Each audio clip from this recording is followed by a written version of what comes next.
Yeah, Claudio is an independent security researcher, and meanwhile Morgan is a volunteer at EFF and a senior security engineer at Google. At least that's what I read from your biography, I think. And they will talk about the militarization of the internet. So yeah, the stage is yours. Good luck. Thanks. Great. You do it? Yeah. Hello, hello. All right. This talk is to protect and infect, and it's about the militarization of the internet. I'd actually like to take a moment right now to dedicate this talk to my friend Connor, who passed recently. So,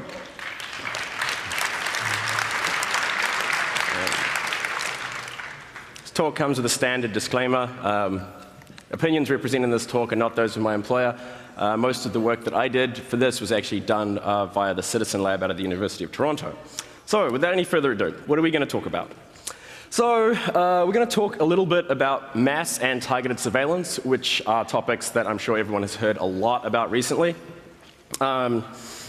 Mass surveillance, as I'm pretty sure everyone knows, is frequently sort of carried out using deep packet inspection technology. There's sort of a variety of companies that sell this. One that you're probably familiar with is Naris. This first came to fame or infamy because AT&T technician by the name of Mark Klein was involved in installing a room using this technology for the NSA at the Folsom Street exchange in San Francisco of AT&T.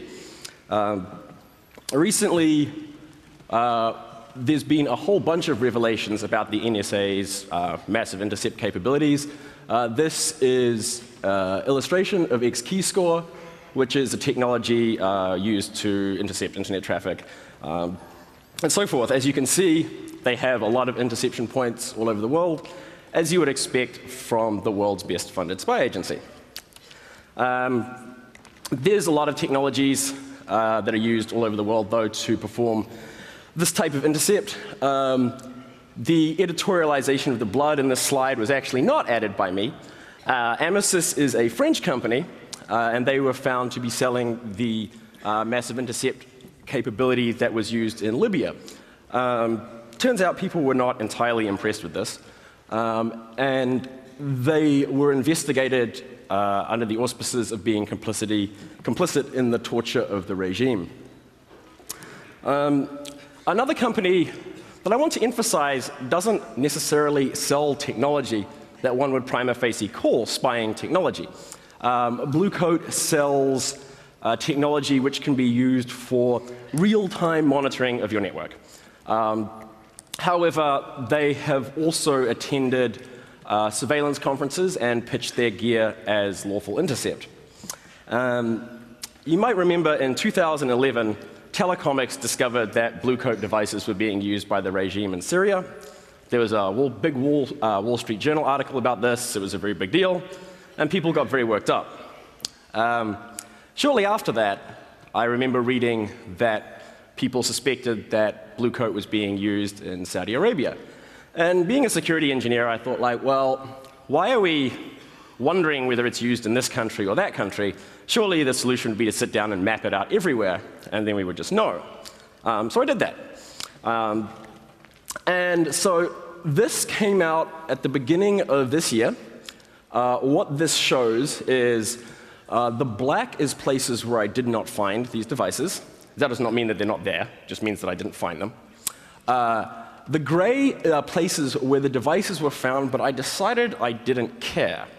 And I decided that I didn't care based on the type of network they were found on. For instance, if they were found on corporate networks, the best practice of most corporate networks is to run them in as draconian a manner as possible. And so I was like, well, it kind of is best practice. However, what I decided I did care about was networks where I found them on internet exchanges, ISPs, and provider networks. So as you can see here, we found them sort of liberally used everywhere, including Qatar, UAE, Bahrain, Saudi Arabia, Kuwait.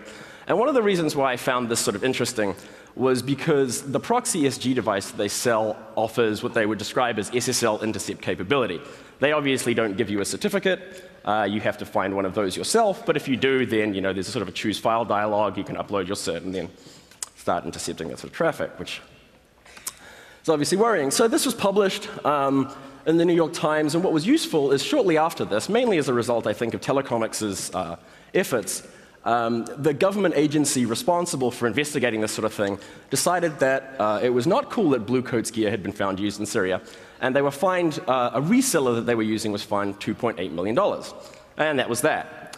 But then something really interesting happened, and it was called the Internet Census. You guys might remember this. This was a project by which someone used various scanning technologies to create probably the most comprehensive map of the internet that we've ever seen. And it allowed us to see inside networks that previously had been closed to us. So it seemed like a good time to make another map. And we made this one. And as you can see, we actually managed to fill in significantly more of the globe. And what becomes interesting here is that we found this technology in places like Iran and Sudan. Now, Blue Coat is an American company based in Sunnyvale, and Iran is an ultimately embargoed country, so it is actually illegal for their gear to be found there. The Washington Post published an article about this in July this year, and an investigation into this is still ongoing. Now, the ubiquity of mass surveillance is actually not a new concern, right? This should not be news to anybody. People have been worrying about this for a very long time. For those of you here that remember the 90s well, there was a movement of cypherpunks that people cared a lot about this. They wrote code.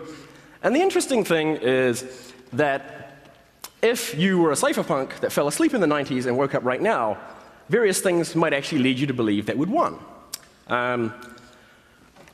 The world's largest operating system vendor now includes full disk encryption with their product. A whole bunch of large web mail providers provide encrypted login. The Tor project not only still exists, but has been heralded as being a major force for social change all over the world. And there is now free code that will provide you with encrypted text messaging, encrypted voice, and so on. However, surveillance has changed too. As it turns out,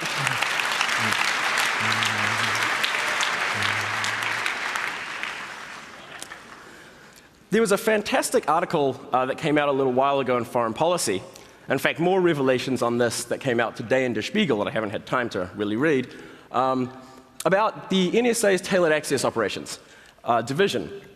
And what this pointed out is much of the code breaking that occurs in the NSA these days is actually not done by their much vaunted football field of mathematicians, but actually by a team of hackers. Largely because it is much easier to break into things and steal keys than it is to actually break the crypto. The NSA are not the only people doing this. As you guys are probably well aware, there's been a lot of press about Chinese government hacking, theft of RSA seed tokens, et cetera, and this takes exactly the format of activity that you'd expect. Exploitation of a target, insert implant, steal stuff, data, keys, communications, and so forth. In fact, this has actually become recognized to the point where Microsoft, and this is actually very important, Microsoft described US government snooping as an advanced persistent threat. And this is Microsoft General Counsel Brad Smith. So yeah, this was a big deal, right? Like, when the world's largest operating system provider calls their government advanced persistent threat, I think things are changing a little. Obviously, this has been going on for a while. We found out about this sort of thing through the CCC, who released an analysis of a German government Trojan in 2011. And the thing is that I think we have to recognize while we're going to start talking more in depth about targeted surveillance is that it's not just malware, right? Because this has a lot of connotations because we've used all sorts of different words to describe it. It's better to think of these things as a total surveillance solution, right? This isn't just sort of a rootkit code that someone has proof of concepted. Generally with this, you actually get a full suite, and we'll talk about that soon. So around May last year, I was contacted by a group called Bahrain Watch. a woman called Alaa Shahabi, who is a British-born Bahraini activist and a London-based economics lecturer, had received this email. Now, she actually gave me great hope for user education, because she said, I got these dodgy emails, and I think it's a targeted Trojan. It's like, well, that's pretty well done. And as it turned out, I sort of had a look at the malware, and I expected it to be something kind of boring. So the first thing I did was run it in the dynamic analysis engine, and it just disappeared on me. And I was like, well, that's interesting. And looking at it more in depth, there was actually a myriad of obfuscation and anti-analysis options, which actually just made the malware more and more interesting. And found in the memory of one of the malware processes was actually this code, which was FinSpy v2. Now, I'm going to let Claudio talk a little bit more about why that's important.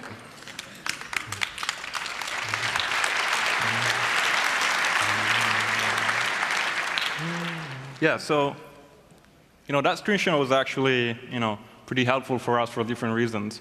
First of all, because it pretty easily told us what we were dealing with.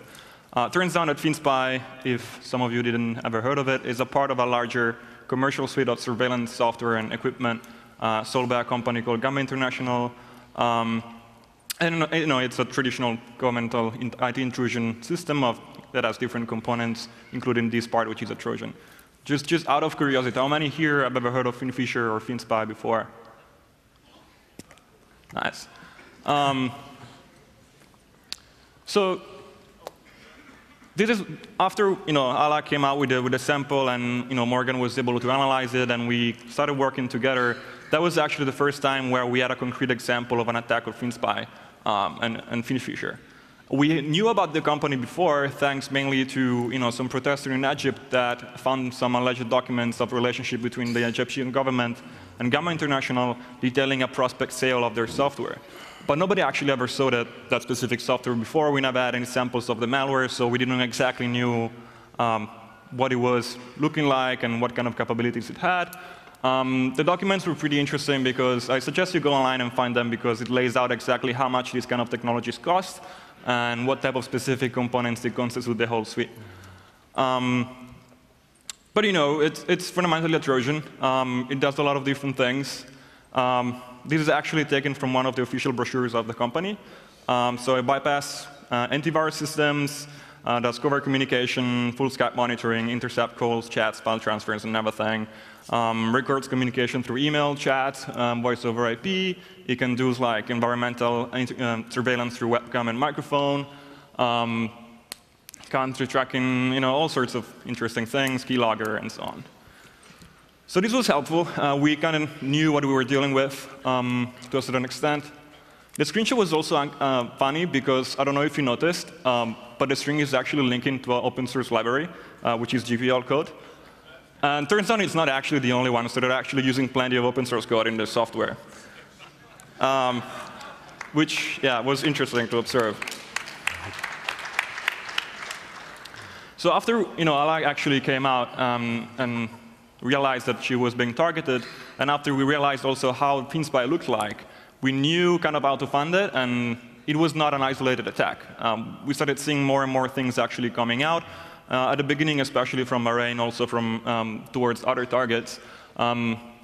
This is another example, similar strategy. They try to send some emails to their person of interest, and they attach some files to the email, and then they hope that basically they open them. And in most cases, actually, with FinSpy, the typical strategy is that, as you see, they will attach an archive, and this archive will contain a bunch of pictures. Some of them are actually legitimate pictures, and some of them are not. And it worked perfectly for them, especially in Arab countries, because Arab Windows systems need to have the left-to-right override to be able to read from right to left. So they use the same tricks to override the file name so they will look like a JPEG, although the Excel prompt is kind of suspicious. And some of the files contained into this archive would actually be an executable, which would be the final FinSpy backdoor. But as I said, it's not an image. When I open and execute it, it will display an image, but also execute some code in the background. And these are some of the pictures that were attached to it. The nice thing about this strategy is that it helps us a lot to know the context of the attack and who actually might be targeted. And yeah, these were some examples, some alleged arrests of people in Bahrain, people being tortured in Bahrain, other groups being targeted. This was 14 February youth group in Bahrain. So it was pretty prolific in the last year.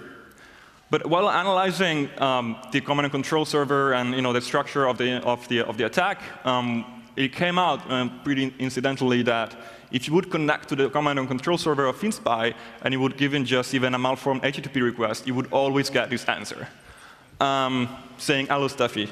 It's unclear at this point who is Stuffy, but we were like, oh, So taking this into account, we started thinking, OK, we actually might use this. And what we did was we scanned the whole internet, and we tried to do these requests and see who would respond in that way.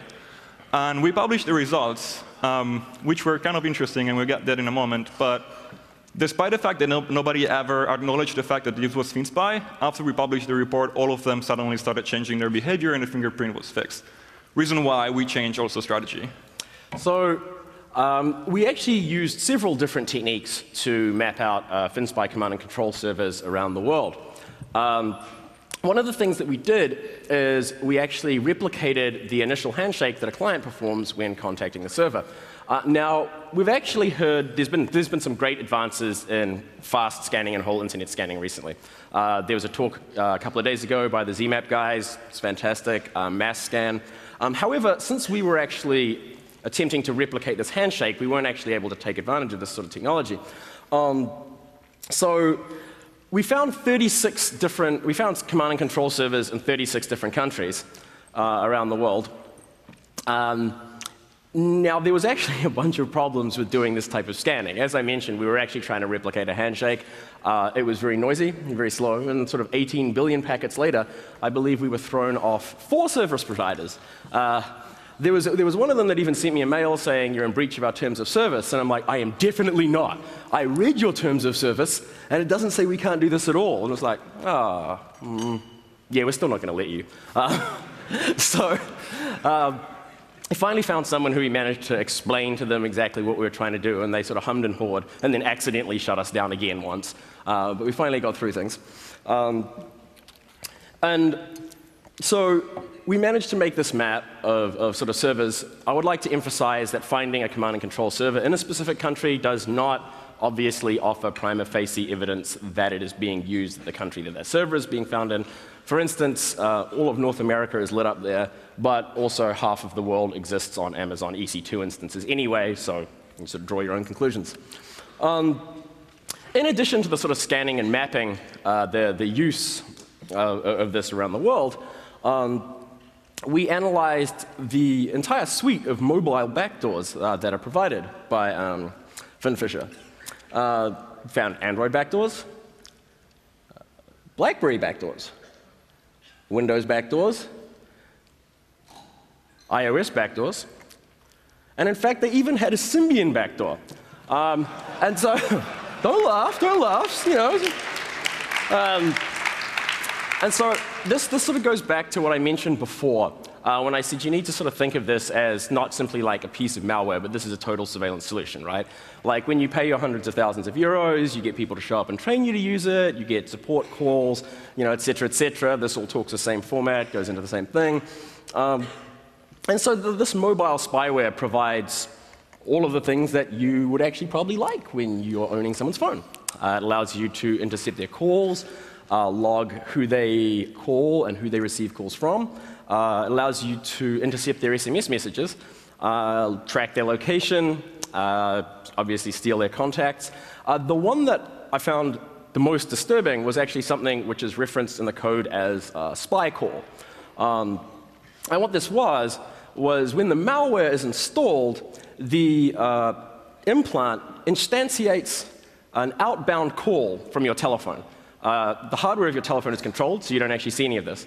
And it has this sort of persistent outbound call, sort of giving a microphone of what you're doing, of what you're saying, sort of proximate to the actual device. And it enables call waiting. So that means if an inbound call comes in, control of your device returns, ring, ring, device shakes, flashing lights, you answer the thing, you talk to your friend, you close down the call, and then the outgoing call reinstantiates, and you have the invisible microphone going again, which I found was actually very creepy. Yeah, so we didn't stop at that point. So we started investigating even more. We started receiving a lot more samples. People started getting interested, and new things started coming out. One of the latest attacks that we found using FinFisher was actually used in Ethiopia, and this was the image and the sample that was used. And again, the image actually helped us quite a lot understanding what was going on. And it turns out that, yeah, we discovered it in early 2000, and actually that 13. Should be 13, yeah. And it shows the image shows some pictures of a member of Gimbot 7, which is a political opposition group of an Ethiopian origin, but based in Washington, D.C., which has been recently labeled as terrorist by the Ethiopian government, which a lot of human rights organizations criticized. Not alone.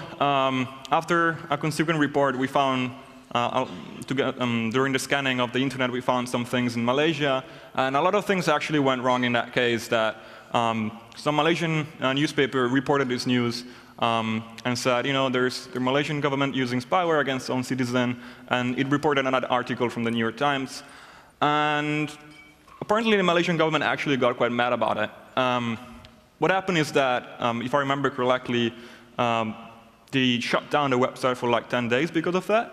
And when it came back up, they, I guess, forced or asked them to add a note appended to the article where they were explaining that these were not true, and that allegations were not funded by any sort of evidence, and that they would also suggest that people would be careful of what they say, otherwise they might be prosecuted. And we're like, well, this was not particularly pleasant. However, shortly after this thing happened, we actually found an attack in Malaysia. We found some exploits and some samples. The documents contained were written in Malay. The document dropped FinSpy, and it actually listed a number of candidates for the Malaysian general elections that were about to go off in May 5th. This was actually kind of a pretty solid proof that they weren't lying and that actually were using FinFisher. And when we discovered it, we were like, well, I feel we might drop it before the elections, which was quite fun as well. Right, so obviously we've been looking at various samples, we've been mapping the use of this technology for a really long time. And on May 1st of this year, we published a report called For Their Eyes Only, the Commercialization of Digital Spying. There were sort of various effects of publishing all of this stuff. I think it got on the front page of the New York Times, which was actually useful in that a group of people started to care who are actually far crazier than hackers, which are investigative journalists. And they ended up digging into the funding and commercial practices of Gamma International, and it was found that they had offshore accounts in Cayman Islands and things like that. In the end, the UK government was decided that they weren't entirely sure about the exporting of this technology, and so they decided to stop the sale of this sort of software, sort of pending further investigation. Yeah, another outcome was that the people at Gamma International were not particularly happy, and this was one of the complaints that they explained.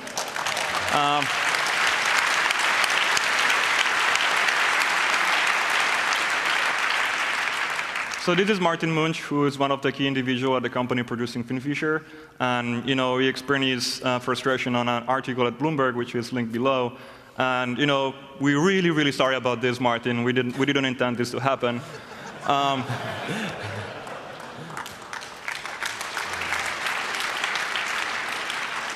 Another funny thing that you might not have noticed is that it actually has a sticker on his webcam.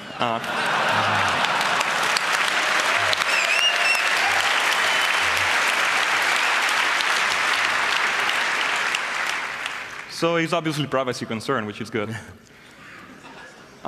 So this was Gamma International and FinFisher. It's just one of the companies. There are many others. If I can find the cursor. Hello? Oh, yeah. So there's another company, which is an Italian one, that produces similar software. And we don't need a better introduction than their own introduction. Do we have audio? Oh, yeah, right. Do we have audio? Yeah. You have new challenges today. Sensitive data is transmitted over encrypted channels. Often the information you want is not transmitted at all. Your target may be outside your monitoring domain. Is passive monitoring enough? You need more. You want to look through your target's eyes. You have to hack your target.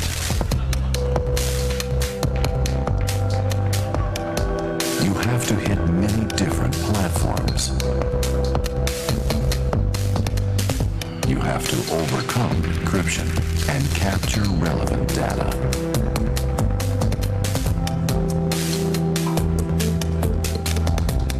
Being stealth and untraceable. Deployed all over your country.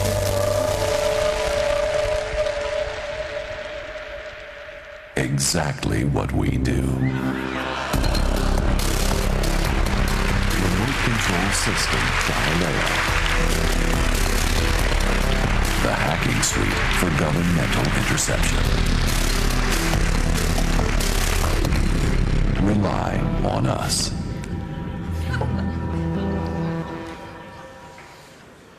So yeah, I don't think they need further introduction. Uh-oh, okay, hang on.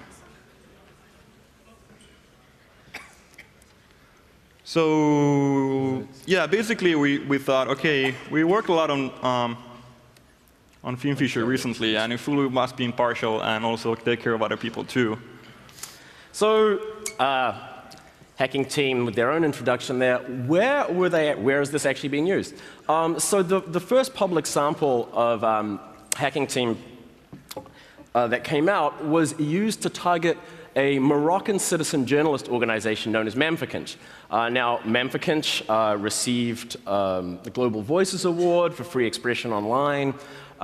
They were outspoken about some of the draconian policies of the Moroccan government during the Arab Spring. And they were also the recipient of a message that wasn't exactly designed to congratulate them on their strong efforts in the area of free expression and civil rights. On their web portal, they had a field which said, you know, please contact us about various scoops and that sort of thing.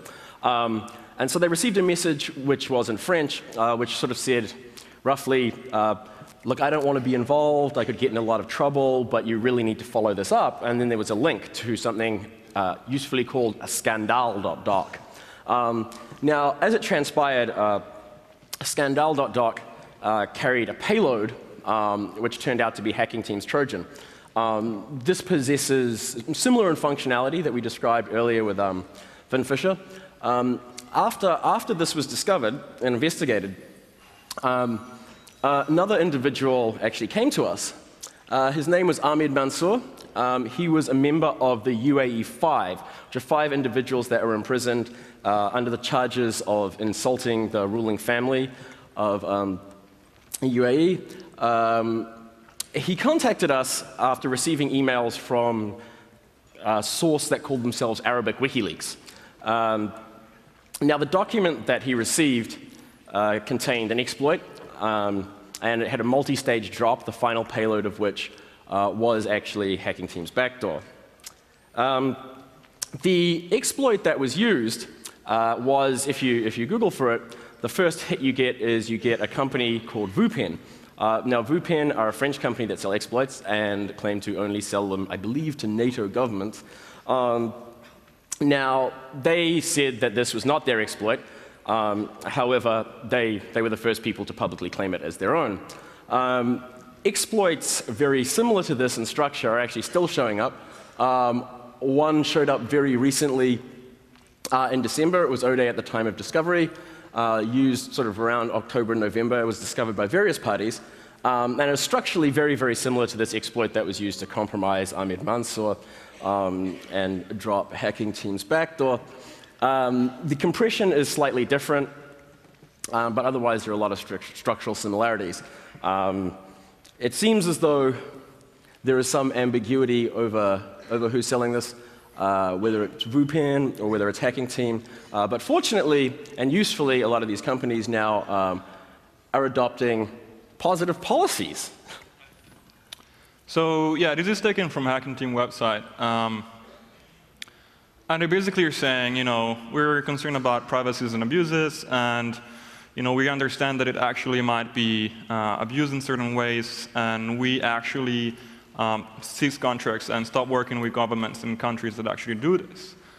They also encourage everybody to mail them in case you find any abuse of their software, which led us to think, well, we actually might do that. So what we did was, actually before that, we had this conversation at RSA earlier this year. I was in a panel discussion with Jacob and Kurt from EFF and one guy from Hacking Team, where we tried to engage into this conversation on, what's going on, how you guys deal with abuses, what happened in Morocco, what happened in UAE, and nothing was actually very well acknowledged at all. However, he remarked the fact that they do take care of abuses, cease contract, and react with the customer. So the thing is, we already had 2 documented attacks, UAE and Morocco, both of them clearly of abusive nature, and with clear evidence and strong evidence behind it. However, that was apparently not enough to get them convinced. So what we did now, similarly as we did with Finfisher, we started scanning the internet again, or even using public data sets that are already available, like Critical.io, Internet Census, and Scans.io. And there was an interesting thing again. Apparently, surveillance engineers are not very good at disguising their infrastructures. With Hacking Team backdoors, or at least with a dropper backdoor that will later deploy the final one, they disguised the command and control server as an Apache server. However, they failed at replicating the actual behavior of Apache, so things are actually missing or responding in the wrong way. And that helped us a lot. So we realized that we could use this again as a fingerprint and scan the internet and see what would happen. The funnier thing is that by Googling around with the responses that we would get, we realized that we think that the actual software, or at least the basis of the software that they use for creating their command and control infrastructure, it's open source. And it's available on GitHub account of this guy who is an Hacking Team employee. So we scanned the internet. And unsurprisingly, we found things that were a little bit concerning. We found a lot of servers in a lot of different countries. These are the ones that we consider more concerning from human rights records perspective and from a legal and political perspective. We found things in Mexico, Colombia, Azerbaijan, Kazakhstan, Uzbekistan, Oman, Morocco again, Sudan, Malaysia, Ethiopia, and Saudi Arabia, and UAE, and a lot more. So without even not considering the fact that there is some pretty nasty regimes into this list, even just taking Morocco and UAE from this, we were like, well, guys, this is kind of bullshit, because after 1 year after, you're still actually selling to these countries as far as we are concerned. That didn't stop. We actually found some more attacks related to the Hacking Team. One of them we found in Oman some months ago. It was interesting, again, in the narrative of the things we see actually don't look very criminal or terrorist nature to us. The document that was embedded into the attack was containing a logo from the University of Nizwa in Oman, and the content was actually an essay on Omanese poetry, which, yeah, could lead to some suspicion. Another attack we actually found about a week ago. So this is relatively fresh. We found a new sample. We started looking into it. It had some interesting indicators and things that we recognized. And yeah, and then I called Bill, which is another guy that works with us on this reporting, and I said, I found these samples, and it definitely is Hacking Team vectors. I'm not sure exactly what it's targeting, but I have a feeling that it might be this. And after realizing and analyzing a little bit more, we thought it would actually might be the case. ESET is the target, is an independent media that is engaged into political opposition in Ethiopia. And so basically, we got in contact a few hours later with the organization, and by the end of the day, we identified the attack and the victim and laid out everything to be documented. And what happened was that they first tried to send over Skype an executable with a PDF icon. And that led the victim to be a little bit suspicious, and he said, well, this is not an actual article, because the name of the file was article for ESET. So that didn't work, so they actually tried to send an exploit, although it didn't work either. However, this is just a teaser. There will be a lot more things that we're still researching and documenting in a better and structured way. So look out for a report. We'll actually have a report out very soon on hacking teams specifically, with a lot more indicators on the countries and the attacks and so on. So we're coming to a conclusion. This was not the work of just me and Morgan. A lot of people were involved into the research and the reporting and the investigations and so on. So, I would like to thank Bill, Jacob, Vernon, John, Citizen Lab, EFF, and Privacy International. If any of you guys are here, I would invite you to stand up, and all of us to make a round of applause for all of these people.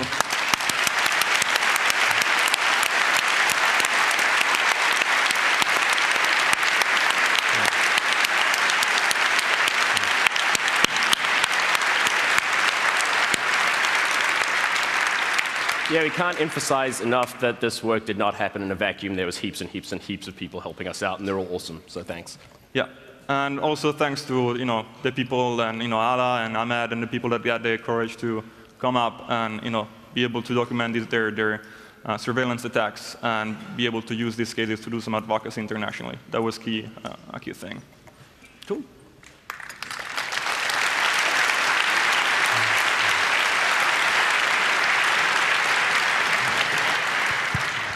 Oh, you went really well. I mean, even before timing.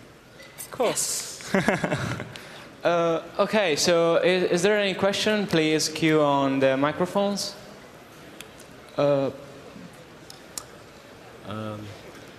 Yeah, there is an enormous queue on microphone 4, so we'll start from there. All right. Hello. Yeah, I found it very interesting that you found some free software linked into the Finfish software. And at least in the case of libgmp, it seems to me like they're in blatant violation of the GNU LGPL if they actually distribute it as part of that program. What do you think about trying to sue them over that? So the author of that library actually asserted his right as an author for them not to use it, and he released a blog post to that effect. I'm not sure whether that was efficacious or not.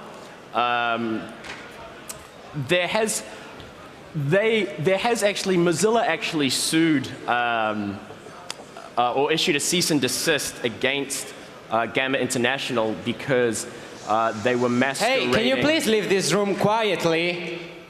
Thank you.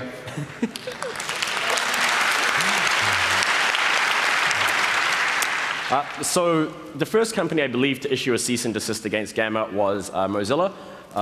There were samples that were masquerading as their Firefox product, and so they sent Gamma a letter saying, we respect privacy, we are not want to be involved in this anymore, please stop. So it could potentially be something that could be taken to court. I suggest you find a lawyer that's good at licensing and persuade them to give it a go. Thanks. Microphone 2. Yeah, hi. Thanks a lot for your presentation.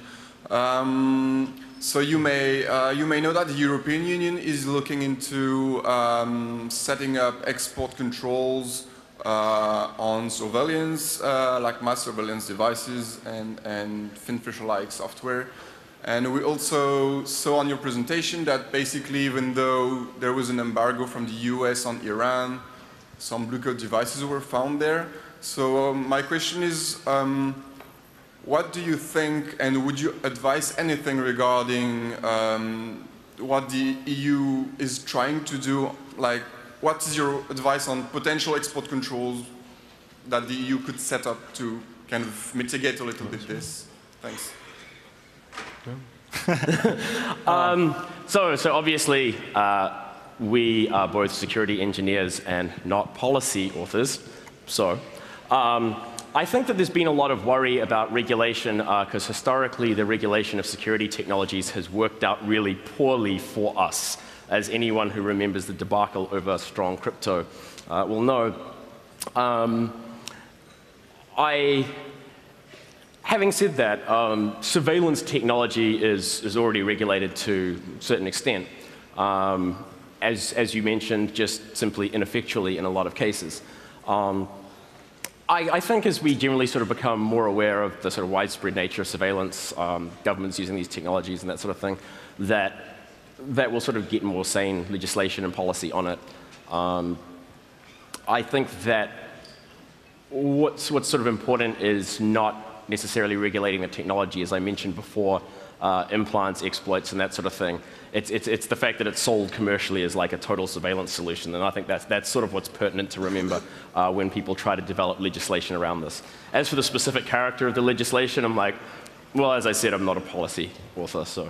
One thing that I might want to add is that a lot of discussion is being done on export controls, and now we should control, what kind of countries get access to these things. But not a lot of people and not a lot of movements are actually discussing how these technologies are actually already being used, even in our own countries. Because personally, I still don't understand how the fuck it's possible that these things are legally used, despite being against any sort of rule of forensics. And nobody ever justified that. And I would like to have some answer to that. So, there is a question from the internet. It's on the very left near the camera. Did the researchers provide SNORT or YARA signatures in the reports so that we can check or protect ourselves? I don't see. What was the question? He asked if we provided SNORT or YARA signatures. We did provide SNORT signatures on some of our publications, and in the upcoming reports there will be a lot more indicators and more things coming up to allow everybody to investigate further for sure. Microphone 3? Yeah. Well, I have a couple of things to add. There was this list of evil things the speaker who talked before talked about, and I wanted to say the military base who controls the drones, there's not only one in the States, there's one in Germany too, which she didn't talk about. It was the speaker before. And then prisons for profit, which is a topic which would fit to all these other ones too. Then I have a question, really short. In Germany, we had this Trojan from our government, and there was the possibility to spy on the Trojans and to figure out who they're surveilling or stuff like this, or to attack people because they have unsecure software like this Trojan. Yeah, I wanted to ask if that would be possible with the other ones too. I've never really investigated the Bundestrojaner, so I don't know exactly the details of how would that be possible. The only thing we could come up with was trying to map out who was already using it, but it's very hard to get actually into the details and finding the specific victims. What generally happened to us is either people come to us because they read our reports, or we find the malware attacks in other ways. Most of the times it's just incidentally, actually. So. Hi. So most of the attacks you described today in your talk seem to have been targeted at Windows systems, like all these exe files and the email archive attachments or the Skype PDF stuff. So I wondered, so of course this is also possible for other operating systems like Linux, and I wondered if you have observed any Linux or Unix-like attacks. So, as you pointed out, we actually did analyze a whole bunch of samples for mobile platforms.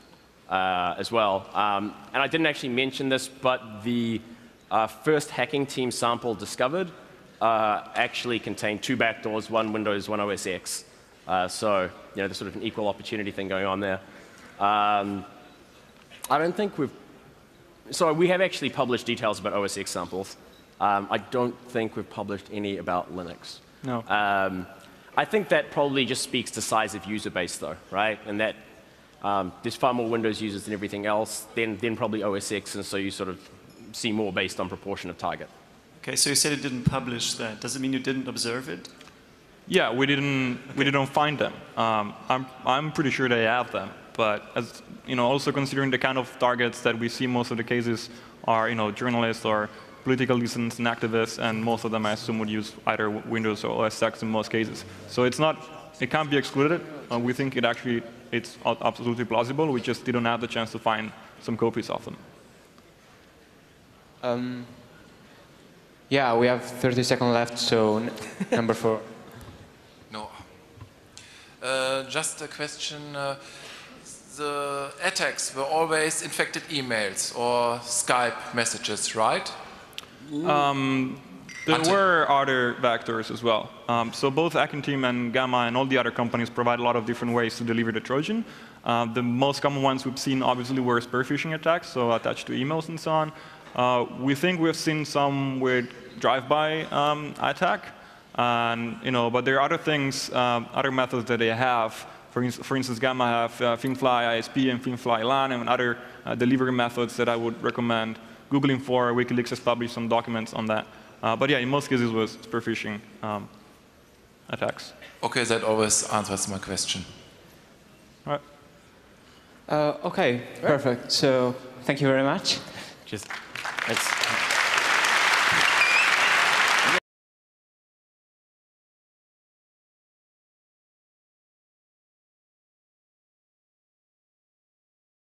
Your network. However, they have also attended surveillance conferences and pitched their gear as lawful intercept. You might remember in 2011, Telecomics discovered that blue coat devices were being used by the regime in Syria. There was a big Wall Street Journal article about this. It was a very big deal, and people got very worked up.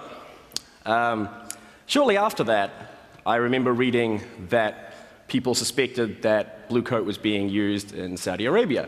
And being a security engineer, I thought, like, well, why are we wondering whether it's used in this country or that country? Surely the solution would be to sit down and map it out everywhere, and then we would just know. So I did that. And so this came out at the beginning of this year. What this shows is the black is places where I did not find these devices. That does not mean that they're not there. It just means that I didn't find them. The gray places where the devices were found, but I decided I didn't care. And I decided that I didn't care based on the type of network they were found on. For instance, if they were found on corporate networks, the best practice of most corporate networks is to run them in as draconian a manner as possible. And so I was like, well, it kind of is best practice. However, what I decided I did care about was networks where I found them on internet exchanges, ISPs, and provider networks. So as you can see here, we found them sort of liberally used everywhere, including Qatar, UAE.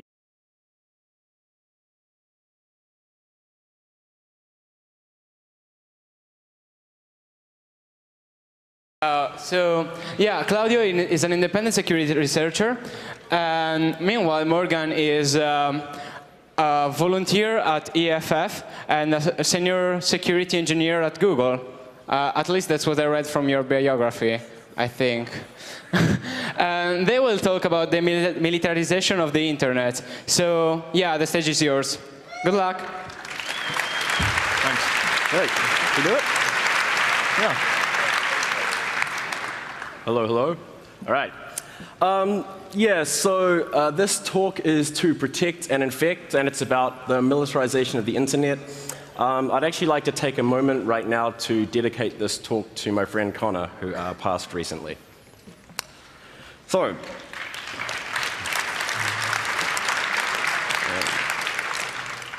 this talk comes with a standard disclaimer.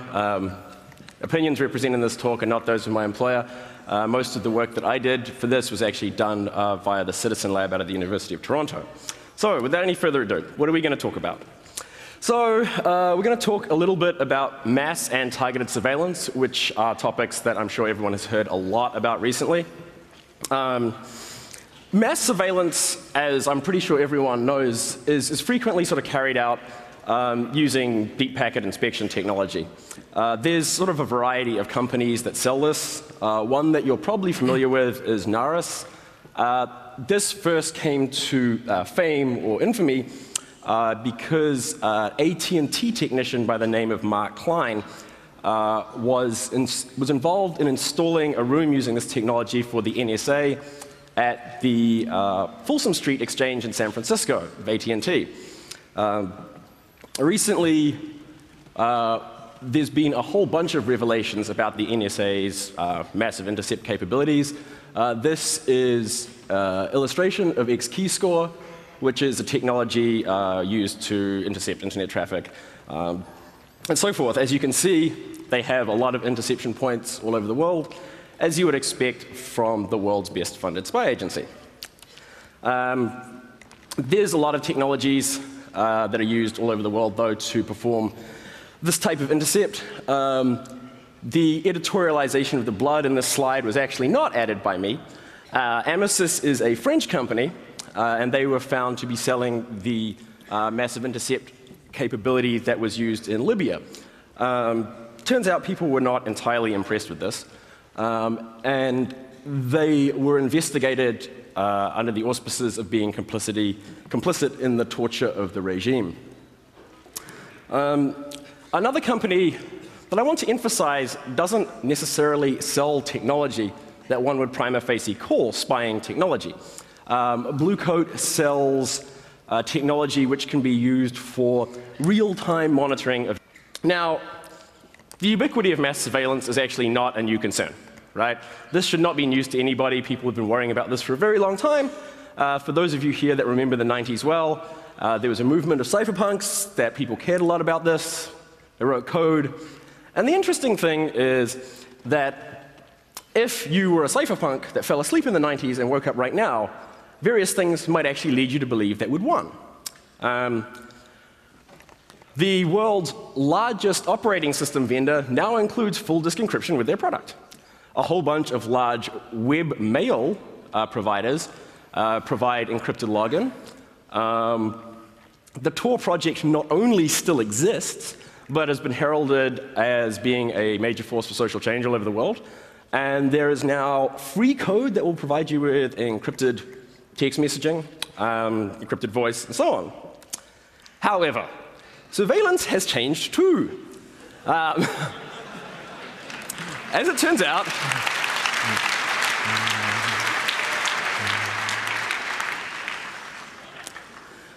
there was a fantastic article that came out a little while ago in Foreign Policy. In fact, more revelations on this that came out today in Der Spiegel that I haven't had time to really read, about the NSA's tailored access operations division. And what this pointed out was much of the code breaking that occurs in the NSA these days is actually not done by their much vaunted football field of mathematicians, but actually by a team of hackers. Bahrain, Saudi Arabia, Kuwait. And one of the reasons why I found this sort of interesting was because the proxy SG device that they sell offers what they would describe as SSL intercept capability. They obviously don't give you a certificate. You have to find one of those yourself. But if you do, then there's a sort of a choose file dialog. You can upload your cert and then start intercepting that sort of traffic, which is obviously worrying. So this was published in the New York Times. And what was useful is shortly after this, mainly as a result, I think, of Telecomics' efforts, the government agency responsible for investigating this sort of thing decided that it was not cool that Blue Coat's gear had been found used in Syria, and they were fined, a reseller that they were using was fined $2.8 million. And that was that. But then something really interesting happened, and it was called the Internet Census. You guys might remember this. This was a project by which someone used various scanning technologies to create probably the most comprehensive map of the internet that we've ever seen. And it allowed us to see inside networks that previously had been closed to us.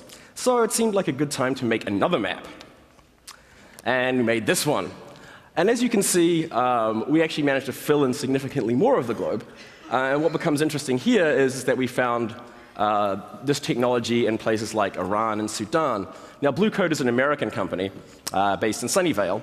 And Iran is an ultimately embargoed country, so it is actually illegal for their gear to be found there.